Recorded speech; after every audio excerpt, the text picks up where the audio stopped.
Hey everybody, welcome back. My name is Caden, in case you forgot or haven't seen any of the previous videos. But this is lesson 3 of the ACT prep course that I'm currently running through Ivy Tutor. The previous few videos focused on general strategy and the English grammar packet. Basically, we went through all of the English grammar rules. Today's video is going to be focusing on English practice questions. Basically, how this format's going to work is I'm going to take a English practice exam. So I'm going to take a format that just like you're going to see on the actual ACT in September of 2025 or whenever in the future you see it. And it's going to be the exact same format, exact same type of questions. And what I've noticed for a lot of students that I have worked with in the past, a lot of classes I've worked for, is that students tend to learn very well the strategies and techniques that they should be using by watching someone who's done it over and over just take the test, right? So if you haven't done any English practice in the past, that's totally fine. If you've done a lot of English practice, but your score is not where you want it to be, that's also where we need to be. This video is also perfect for you, right? So just to reiterate, what I'm doing is I'm going to be taking a practice exam and I'm going to be kind of sounding out all of my thoughts, the way I'm doing the questions, the way I'm interpreting, the answer choices, those kind of things. And then we're going to be discussing the best ways to pick the correct answer. And hopefully you learn a little bit about what you should be doing when you take your English exam, and, kind of making some adjustments, improvements if you want to, take as much of this information as you would like and begin to implement it in your practice and on your exams. If you find things that work for you that I don't do, that's totally fine. There's a lot of different test takers. I will reiterate kind of the importance of some of the things that I'm doing, the more important, the more notable pieces of information that I think a lot of students, kind of differ on. I will demonstrate why I'm doing those things. And if you think, the problems that I'm talking about that I'm trying to avoid with my techniques, those are the same problems you're focusing on, maybe it's a good idea to, try to make that transition to see what these kind of new things are. Okay, so just to write this down so we have a good record. Our video today is going to be taking an English test. Taking English test, okay? And we're going to be reviewing answer choices and reviewing strategy. Oops. So that's kind of what today's video is going to involve, reviewing strategy. And I hope you enjoy today's video. Let me know if you do have any questions on anything that I'm kind of bringing up, and I should be able to address it in a later video in the series. Once again, this is the third lesson in the ACT prep course. So if you haven't watched the previous video on my English grammar rules through Ivy Tutoring, you definitely should go check that video out first, just because there's a lot of useful information that you're going to need in order to answer these questions, right? I'm likely going to be referring to a lot of the rules we discussed last time, and I won't be able to have enough time to go in depth on each of them. But in the previous video, we went through those things, okay? So definitely go check that out if you find any of the rules I'm talking about confusing, okay? We tried to elucidate those a little bit better in the previous video. Okay, so let's get started. Hopefully you can see me. Hopefully the video camera is engaging. That was a request from the first video. So yeah, let's get right into it. So I've just switched over to an English exam.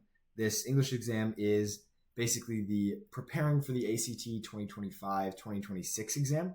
And the way this works is they gave us a packet on all of the information, and this is a publicly available packet, and it's a packet that you have through the Ivy Tutoring resources.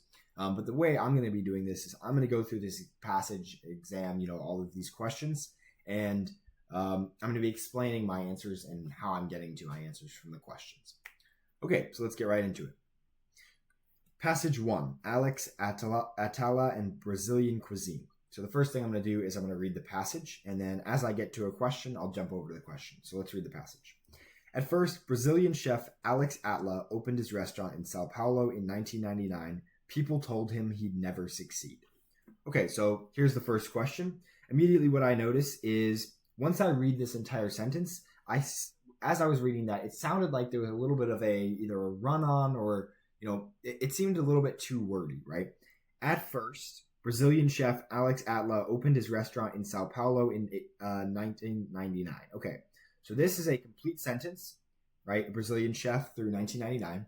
And at first is kind of a modifier, right? You'd expect this to be the first thing, and then, us to be talking in the next part of the sentence or in the next sentence about something that comes later, right? If you say at first, you would expect but now to start the next sentence, or something referring to how it's changed from the at first, period to the later period. But we don't really see that, right? What we see is Brazilian chef Alex Atla opened his restaurant in Sao Paulo in 1999. And then the next thing we see is people told him he'd never succeed. Okay, so we see a little bit of an issue here, right? People told him he'd never succeed. This red is also an independent clause. That can stand on its own, right? People told him he'd never succeed. That sentence can stand on its own. That's totally fine. So we call that an independent clause. The thing I bracketed in black, Brazilian chef Alex Atla opened his restaurant in Sao Paulo in 1999, that also can stand on its own. If I said that to you, that's a fact, okay? You're not looking for more information, right? That can stand on its own. So what we have here is two independent clauses separated with just a comma. And we know from our rules in the last video that you can't just separate independent clauses with just a comma. So clearly something has to change about one of these two independent clauses to make it a dependent clause, right? So what I see is, since there's no question about this part, that part is not changing. We can't change that, right? So that's going to have to stay as an independent clause. Okay, the only thing we can change is here. So we're looking for something, one of our answer choices, that's going to make this first part, that I'm going to underline in purple here, it needs to make this first part before the comma a dependent clause, right? Because when you have an independent clause and then another independent clause, you can't just separate them with a comma, right? So we must change, and we can't change the comma here, so we need to change the first independent clause to a dependent one. So the question really is, which of our answer choices changes that first sentence or the first clause to a dependent clause? Well, at first, Brazilian chef Alex Atla opened his restaurant in Sao Paulo in 1999. We already said why that one's wrong, because when you say at first, you'd expect there to be something coming later. And at first doesn't, start a dependent clause, okay? If I just said this part, that's still independent, and we still have our same issue. So it's not going to be a no change. If I do D, if I delete the underlined portion, right? Brazilian chef Alex Atla opened his restaurant in Sao Paulo in 1999. That's still an independent clause. We still have the same issue with the comma. So it's not going to be D. Oops. So it's either B or C. Years ago, Brazilian chef Alex Atla opened his restaurant in Sao Paulo in 1999. That's still an independent clause, right? That can stand on its own. Years ago acts just like at first, right? It's talking about a time in the past, okay? So years ago and at first act exactly the same grammatically. So if A is not right, B is not going to be right. Now let's confirm C, because we're down to only C as our option, but let's check what C does. When Brazilian chef Alex Atla opened his restaurant in Sao Paulo in 1999, people told him he'd never succeed. That is a dependent clause, and that means when we have a when that starts this, right, when is adding that context. It's describing,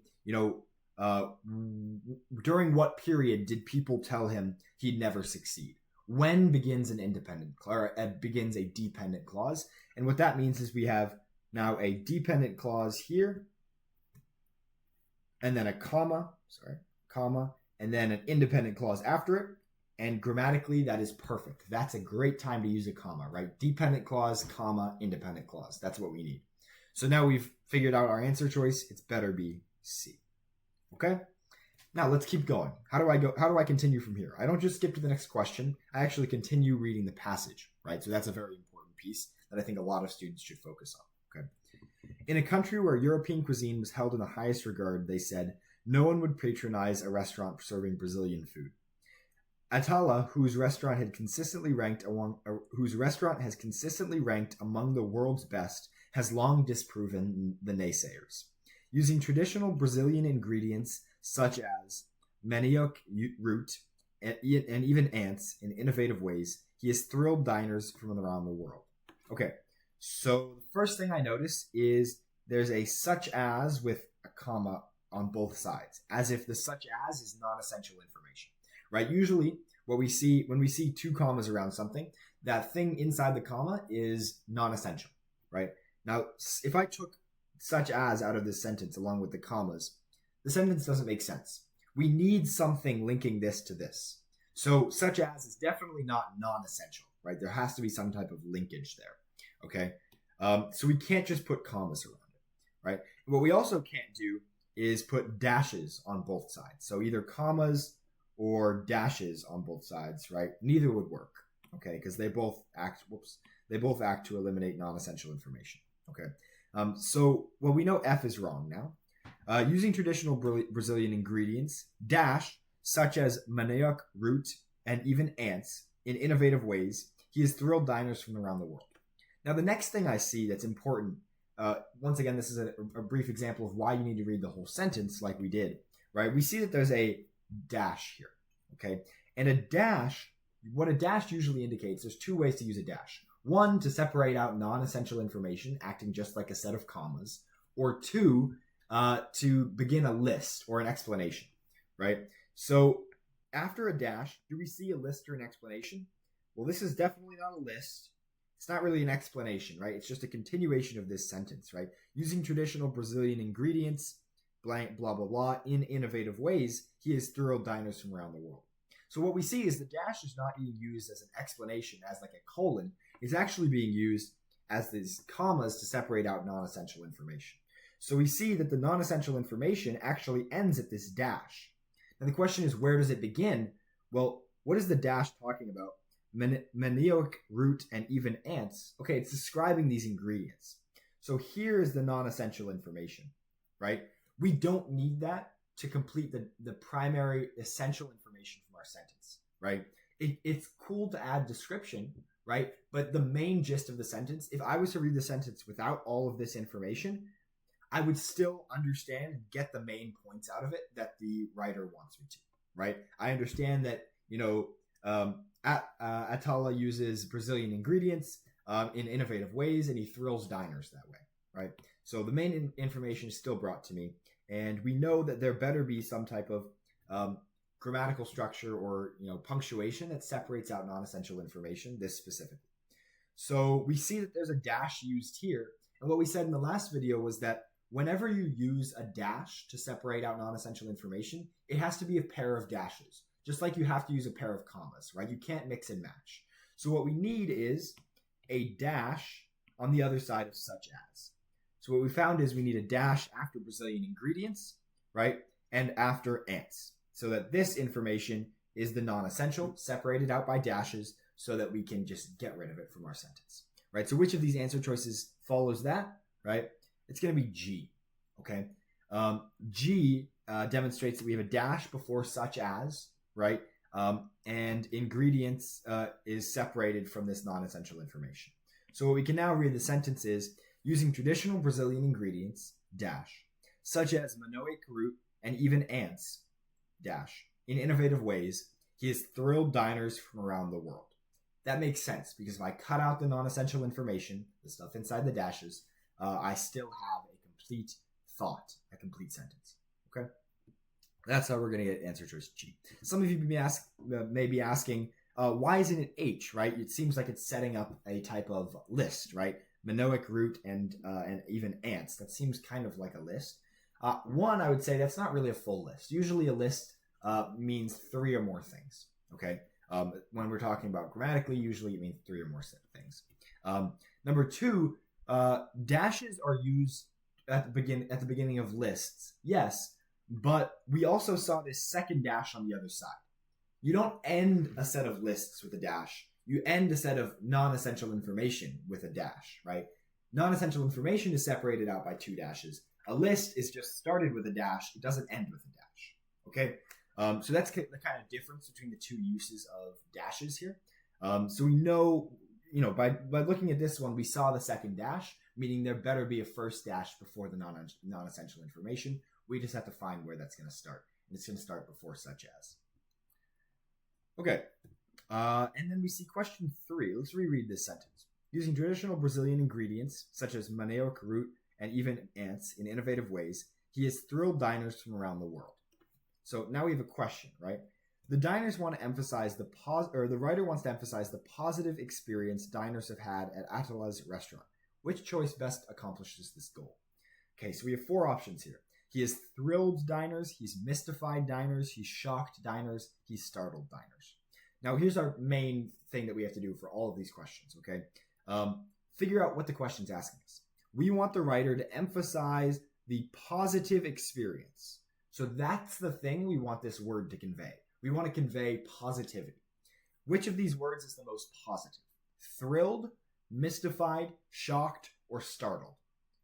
I think it's fairly clear that thrilled, answer choice A, is going to be our best option, right? Thrill is something you usually associate with a positive thing. Roller coasters are thrilling, right?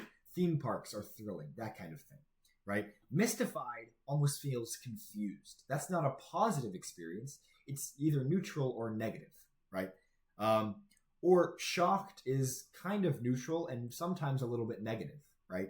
You're usually shocked about bad things, good things too, but it's not necessarily one way or the other, right? And startled is, kind of in this neutral zone. Startled sometimes can be a bad thing because it's a kind of an abrupt change of state, right? I'm kind of surprised or startled at something, right? So these are all kind of neutral, maybe a little bit negative words, but definitely not positive, whereas thrilled has kind of the more positive connotation. So definitely A, thrilled, is going to be our best answer.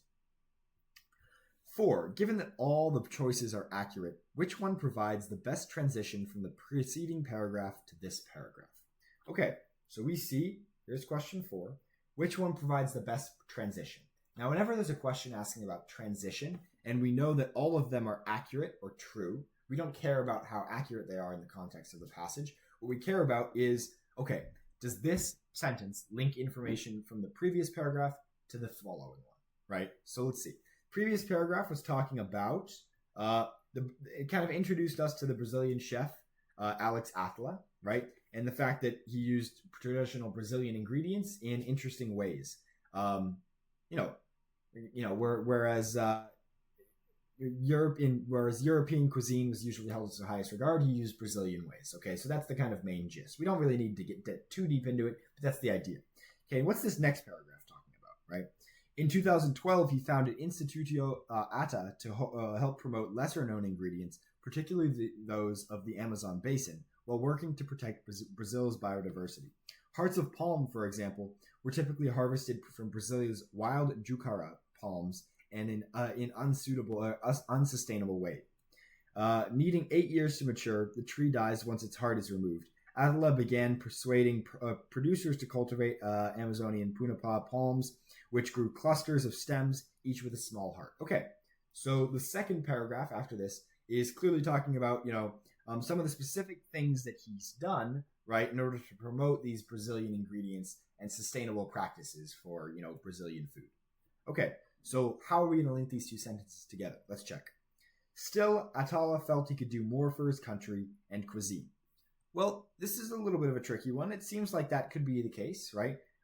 Definitely his country and his cuisine, that's talked about in the previous paragraph, right? It's talking about him being true to his Brazilian roots and, doing a lot for his country that's dominated by this kind of European high-class cuisine, okay?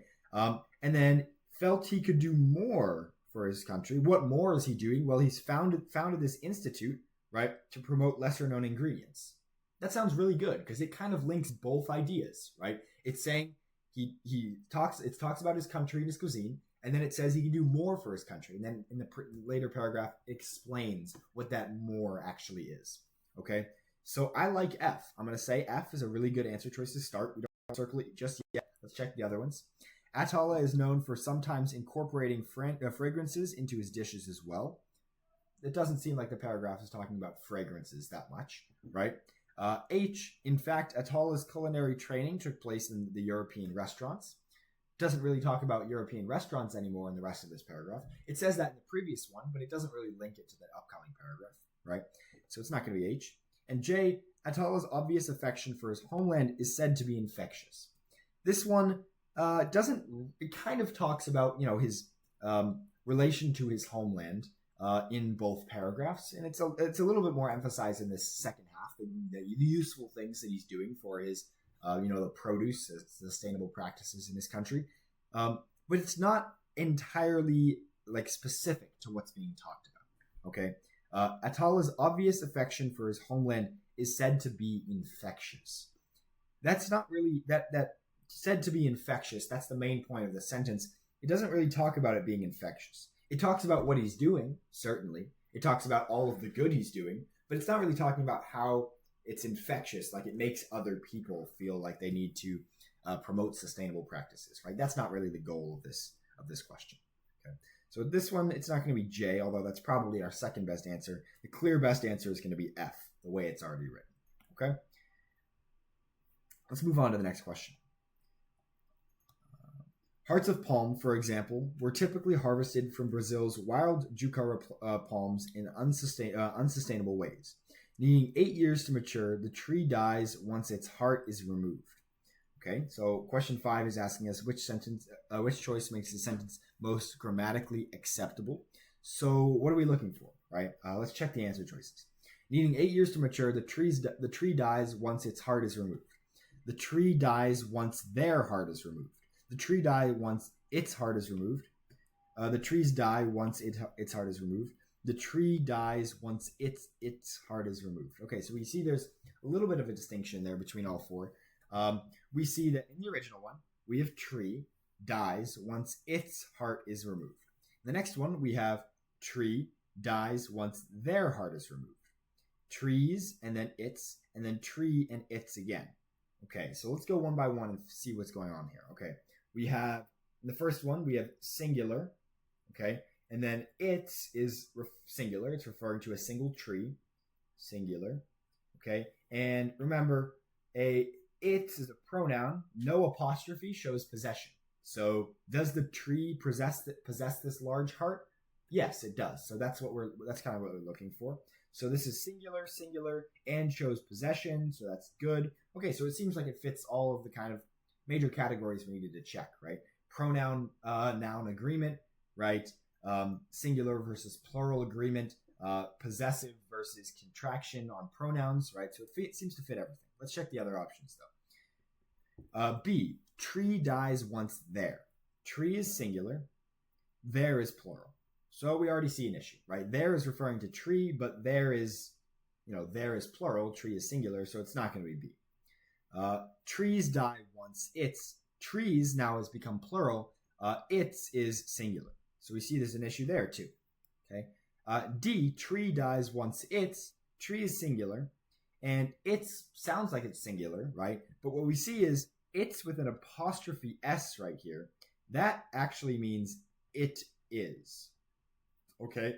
So if it's with an apostrophe means it is, does this sentence still make sense if we put in it is? Let's think. Needing 8 years to mature, the tree dies once it is, large heart is removed. That doesn't make much sense.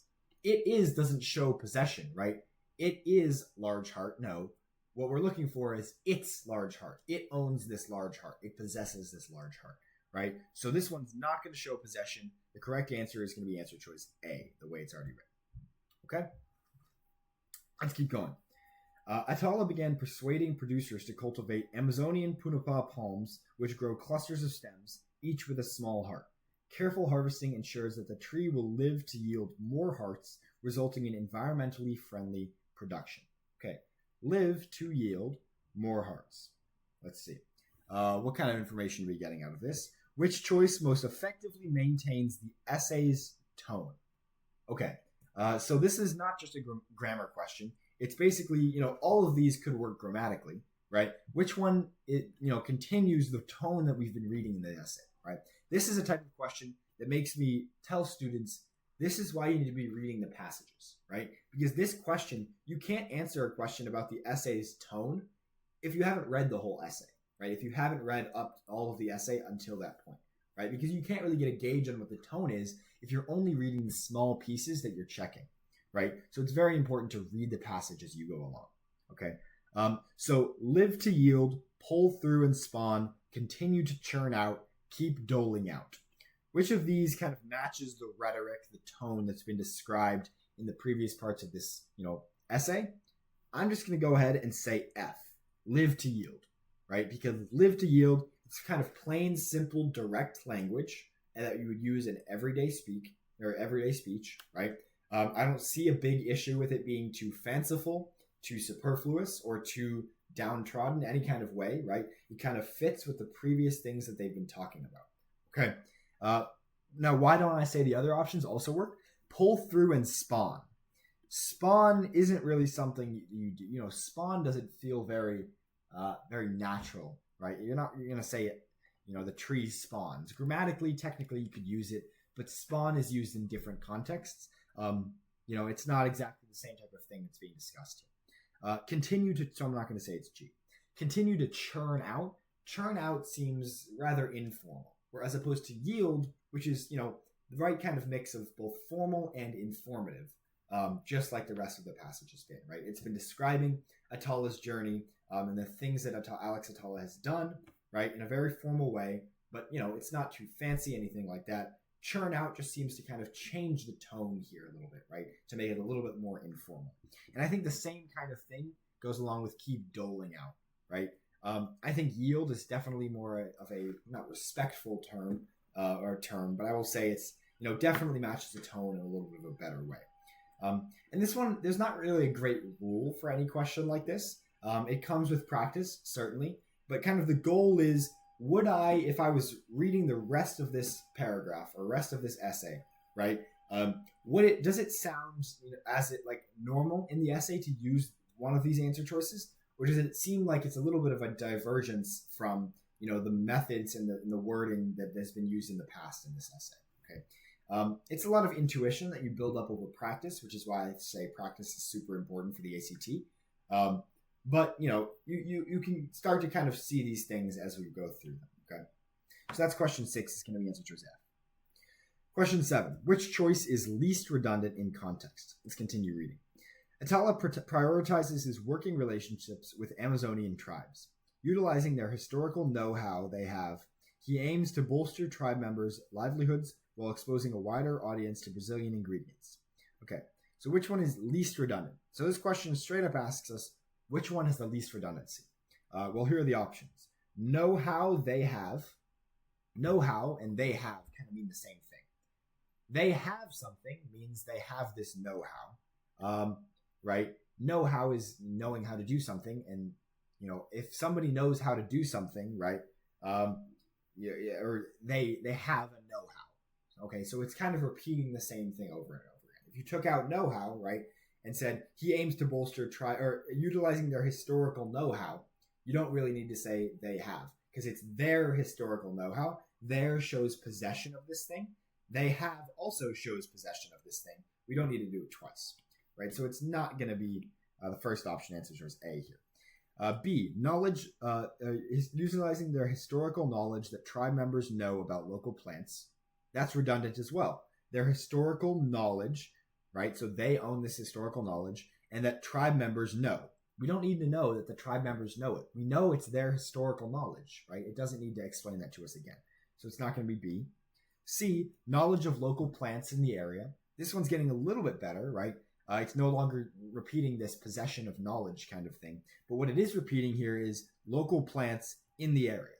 The word local means in the area, right? So we don't need to say local plants and in the area. By definition, a local plant is a plant in the area, right? So C is a little bit redundant on that front. And answer choice D kind of gets a good mix of the least redundancies here, right? Knowledge of local plants. It describes that they have knowledge and that they have local of these local plants, and it doesn't need to repeat any of that information to us. So answer choice D is going to be our best option. Okay. 8. He aims to bolster the tribe members' livelihoods while exposing a wider audience to Brazilian ingredients. For instance, Baniwa women have farmed distinctly flavorful chili peppers for centuries that use indigenous agricultural techniques to create a seasoning called pimenta quitiata. I'm not even going to try to say it. I do apologize for the butchering there. But to create a seasoning, okay? There's no real question about this, so we don't have to worry about it. But either way, Baniwa women have farmed distinctly flavorful chili peppers for centuries that use indigenous agricultural techniques, to create a seasoning called pimenta. Okay. Now, I see there's a little bit of an issue here, right? Maybe you don't see it at first because chili peppers for centuries that use indigenous agricultural techniques, that by itself sounds pretty good. But what I see is comma to create a seasoning called pimenta. Comma when do we ever use a comma like this, right? It's very rare that we see a comma and then to use a seasoning called pimenta. To use a seasoning called pimenta as an explanation, right? Or a continuation of something. Why would we need a comma there? There seems like an issue. But we know the comma is correct, right? Because there's no question about the comma, right? We know the comma is in the correct place, right? So the thing I'm wondering is something about this has to change this comma's meaning or this comma's usage, okay?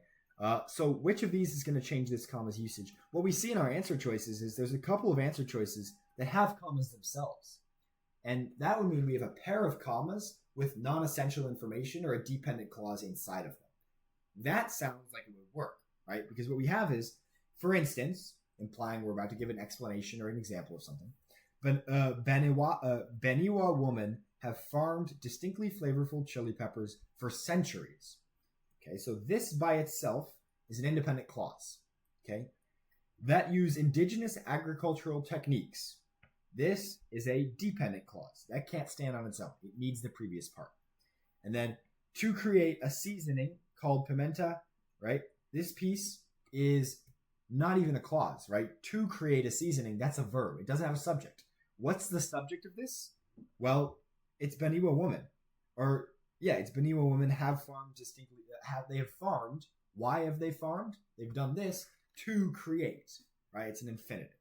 Okay, so what we see here is this red portion splits up the blue portions. So we have this right here. Right?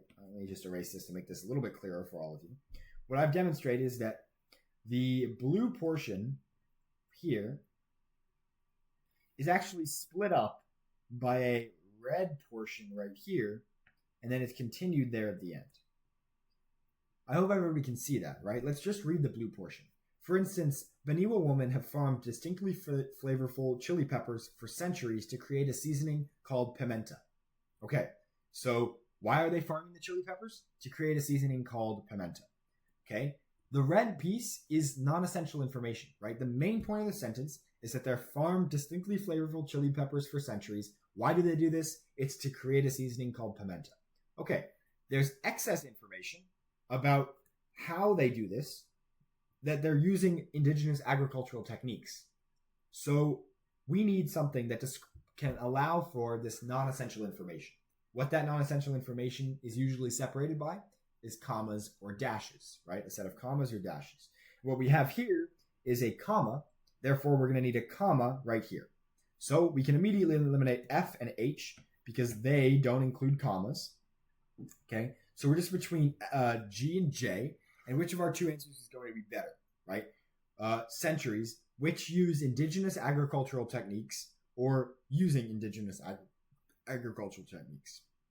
Which is referring to an object, right? If I wanted to say who, like these Beniwa women use indigenous agricultural techniques, I would say these Beniwa women have farmed distinctly flavorful chili peppers for centuries who use indigenous agricultural techniques, right? They're referring to the Beniwa woman. But what we see here is we have which. Which refers to an object, so it's not going to be which. And now we're just left to J. J is going to be correct, but let's confirm, right?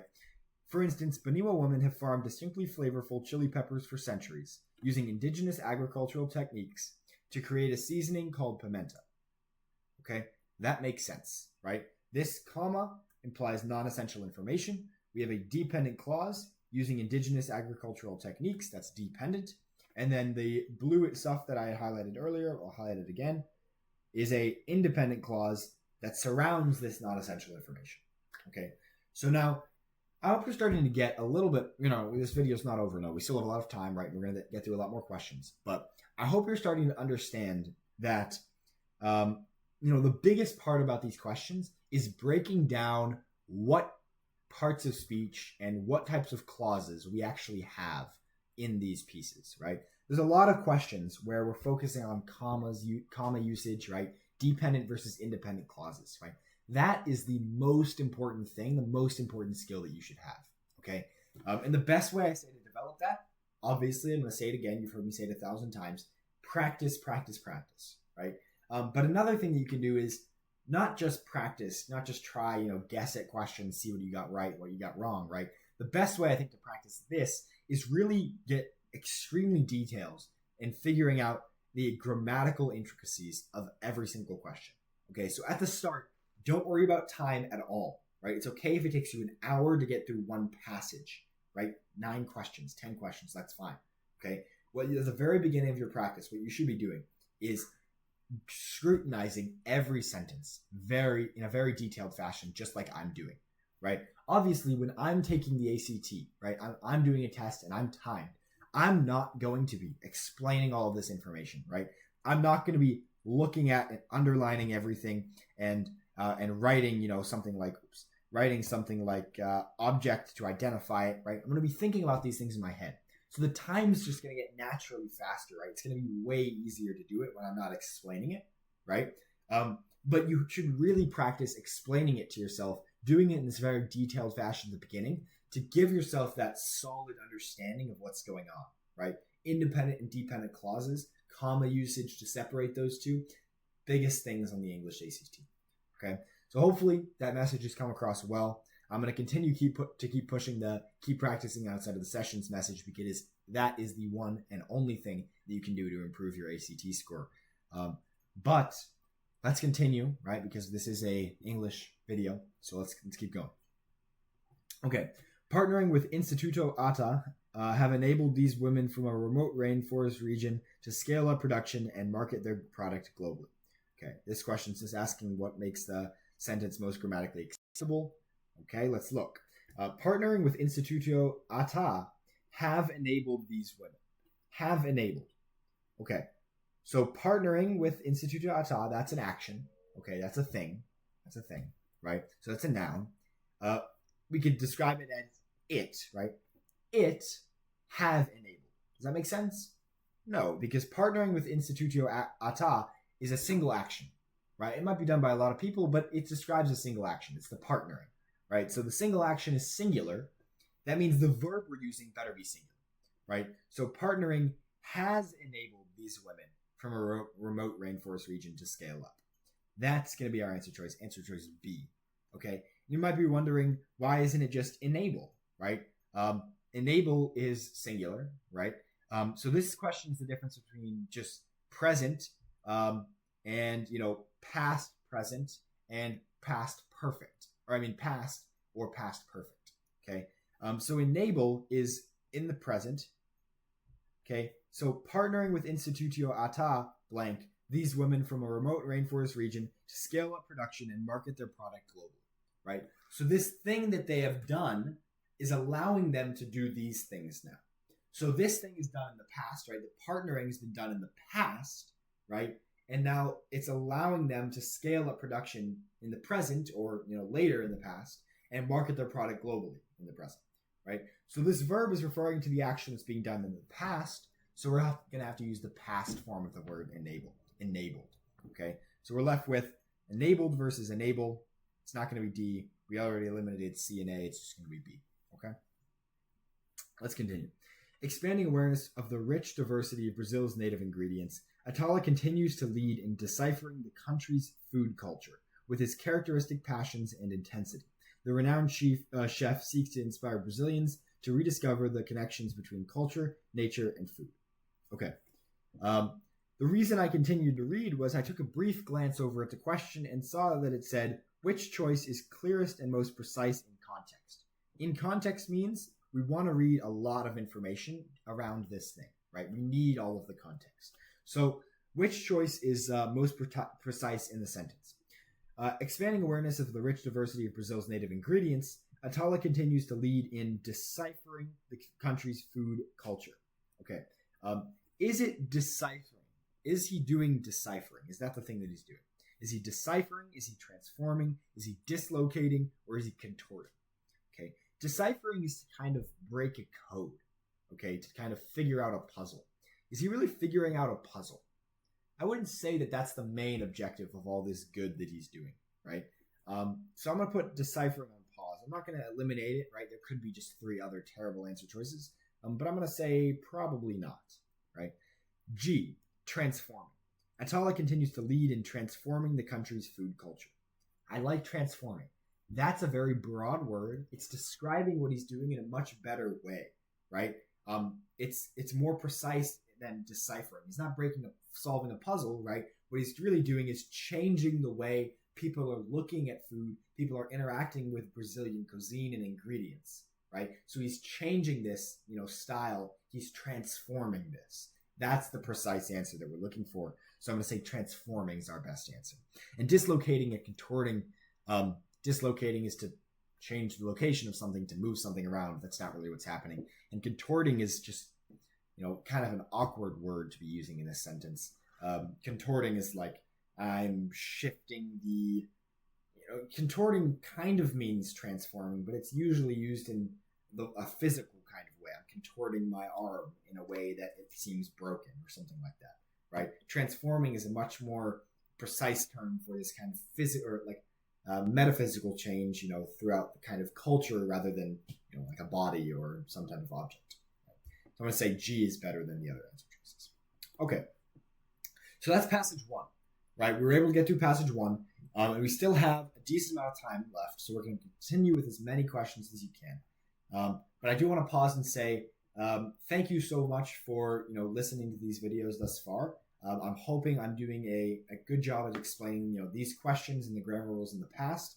Of course, try to reach out and let me know if you have any questions about something I'm talking about in any of these videos, right? And I'll be sure to clear it up in a later video.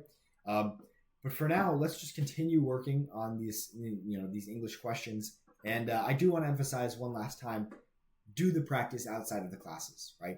Just take practice tests, right? Don't worry about the time just yet, right? You still have a decent amount of time before you're taking the ACT in most cases, right? So, just take as many questions as you can, do as many tests as you can, get better and better, review your answers when you get something wrong, see if you can figure out why you got it wrong, okay? And if you can't figure out why you got it wrong, circle it, write it down on a piece of paper, all the questions you're still really confused about, and then take more practice tests and eventually come back to them and see if your newfound knowledge has allowed you to answer those questions in a better way, okay?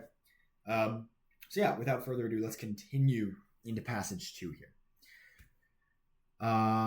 Rediscovering prosvitha. Once again, I'm terrible with pronunciation. I do apologize. I do not mean to offend anybody, but let's continue. I'll say prosvitha. Okay, Prosvitha, a medieval author and dramatist, is one of the earliest known European women playwrights. Okay, so we have question 1 or question 11. Which choice makes the sentence most grammatically acceptable? Simple question.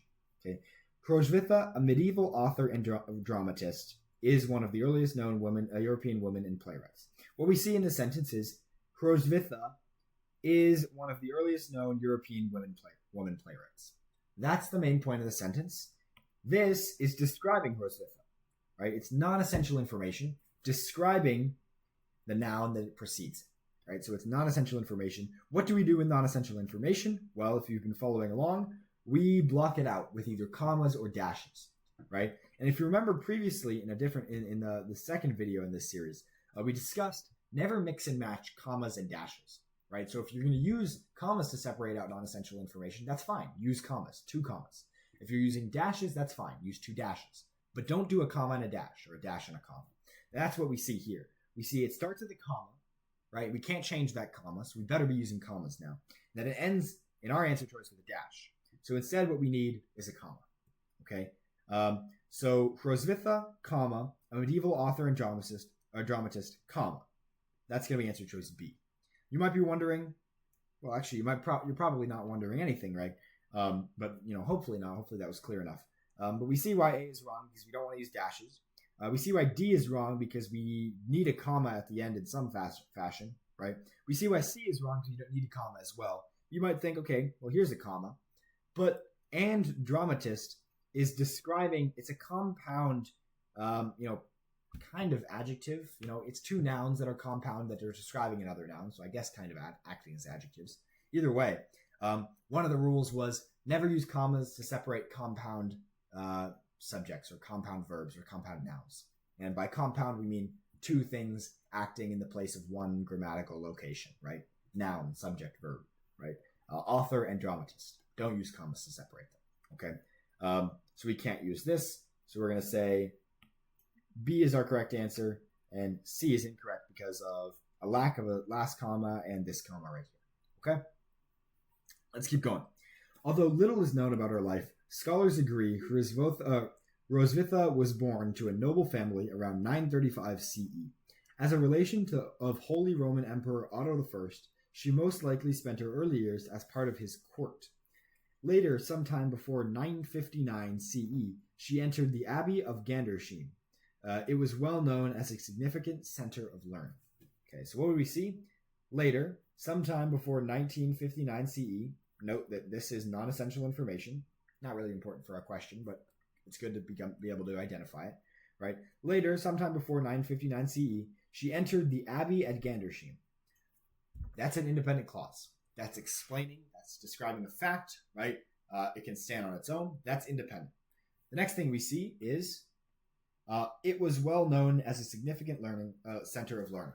That's also an independent clause. It is, standing in place as the Abbey at Gandersheim, but it can stand on its own, right? It was well known as a significant center of learning. That's not dependent, right? It's not adding context to something. It's literally just describing a fact. That's independent clause, okay? So now we have an issue. Two independent clauses separated by nothing more than a comma. We can't do that, remember, right? This is one of the biggest things that they always do on the ACT, right? Never forget, do not separate independent clauses with just a comma. So we need either A, a comma and a fanboy, coordinating conjunction, for, and, nor, but, or, yet, so, or a semicolon or a period. Those are the three things we can use here. So we said it's not going to be F. Let's look at G. We need a comma and a fanboy or something of that nature, right? Well, do we see that? We see a fanboy and then a comma, historically, comma. So this is, historically is that non-essential one extra word providing context that we don't really need, right? So imagine we got rid of historically, see what the sentence sounds like with the commas. If we got rid of historically along with the commas, whenever we're separating out non-essential information, don't leave the commas in because the commas wouldn't be there without the non-essential. So cross it out. And then let's read the sentence. Oops. Okay. She entered the Abbey at Gandersheim, and this abbey was well known as a significant center of learning. Is that right? No, because this is just an and. A coordinating conjunction by itself cannot separate independent clauses. We need a comma and an and to do that, right? So we don't have that, so it's not going to be G. So we got rid of F, it's not going to be G. H, all we once again is see a comma. It was an abbey was well known for as a significant center of learning. That's grammatically incorrect in a couple of ways, the most important of which is, once again, just a comma, right? Comma and a pronoun, that's not enough to separate independent clauses.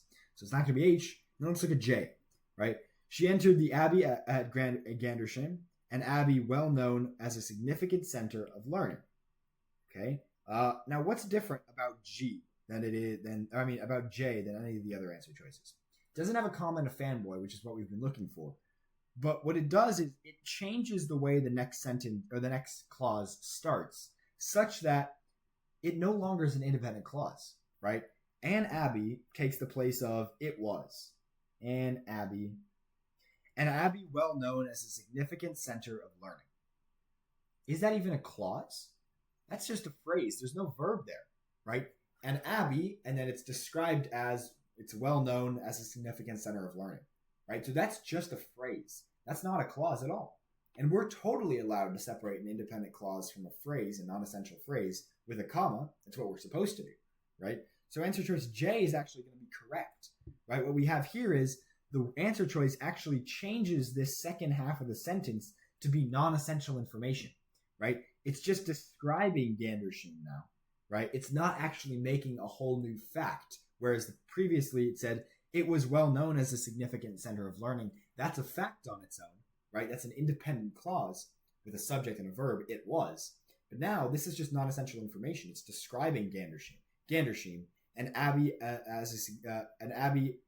well known as a significant center of learning. That's describing Gandersheim. It can't stand on its own, right?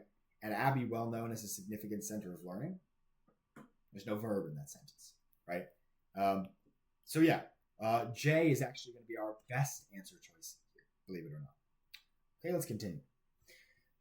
Hrosvitha entered Gandushim as a canoeist rather than a nun.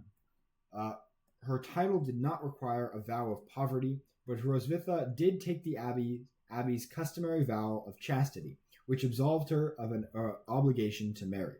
This circumstance made it okay for her to keep her financial status without incurring responsibilities to the husband and to children.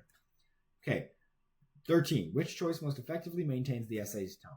These types of questions show up a lot, right? We've seen 2 of them. Maintains the essay's tone. Okay, so far, what is the tone? Little hint, almost all of the passages in the English test have this kind of same tone, right? They're all just descriptive, either telling a story or describing someone's life or something like that. They're very factual, right? They're not super opinion based or in any way. They're not kind of trying to get you riled up or in an argument or anything like that. They're very just, go with the flow description, right? But it's not informal, right? We want to fade away from informal words. But we also want to fade away from super fancy words. So we want to kind of sit in that middle ground. Which of our answer choices sits in that middle ground really, really well? Well, for 13, this circumstance made it okay for her to keep her financial status. Made it okay. You could say that, but made it okay is a little bit informal, right? And that's subjective, of course, but let's read the other answer choices to see if we can rule it out or not, okay? So I'll say maybe it's A, but maybe not. B, permitted her to hang on to her financial status. Hang on to, also kind of informal, right? Made it okay, hang on to. I wouldn't really say that this is the best way of describing it. It's not super formal, right? We're not looking for incredibly formal, but we're definitely looking for a certain level of academia and academic status and rigor, more than hang on to or made it okay, right? C, this circumstance allowed her to retain.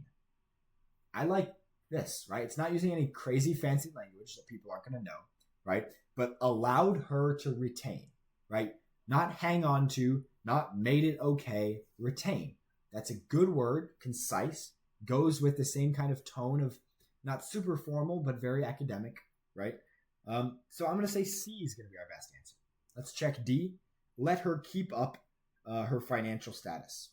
That one kind of sits in the same regard of it's not super, it's not really the formal kind of setting that we really want, right? It's a little bit too informal.